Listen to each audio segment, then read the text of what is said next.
Romans 6:4 says, after baptism, you know what there is? There's newness of life. And Paul tells us to put off the old man, which he says is the former manner of life. That's the collective living of the old man. The collective living of that old society needs to be put off. And actually, in Romans 6:6, right after this, Paul tells us, actually that old man was put off. Right. In fact, through baptism. And so when you think of Noah, you know, Noah had a hard life for 120 years. We covered this last week, remember, with Chris.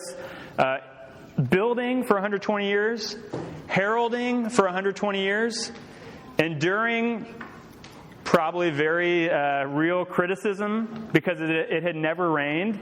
And remember, Chris, he was building a football field in a half-length boat, and it had never rained, and he was building it on the land. So he endured a lot of criticism, and he, you know, in college, we probably all can identify with that, right?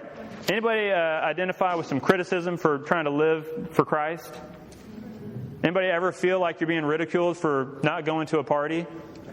For sure. I mean, if you're living Christ, you should. That's part of the normal thing. Amen. And all, you know, probably there was even temptations for Noah. You know, to stop working, to just put the hammer down, just to enjoy society at large. I mean, on the one hand, it was a violent time, but on the other hand, it sounded like society was thriving. Building, planning, marrying, eating, drinking. It sounded like people were having a great time. And Noah's there hammering away, and all he sees is people eating, drinking, marrying. I mean, having a good old time. Not helping him build the ark. So temptation and frustration and ridicule surrounded Noah for 120 years. But when he passed through the flood, guess what? None of that was there anymore.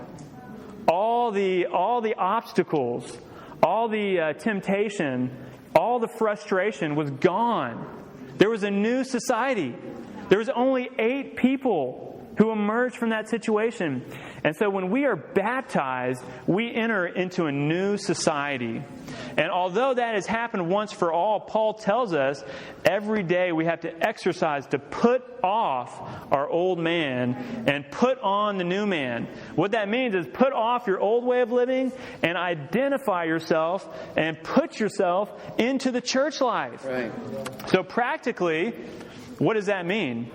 Practically, the church life is a meeting life. Amen. And so the way you put off your old manner of life, if it still seems very real and tangible and very tempting and hard, the way you put that off and get saved is by getting a new society.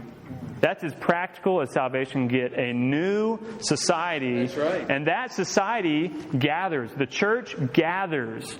We gather Thursday night. We gather all throughout the week. We should be gathering every day of the week.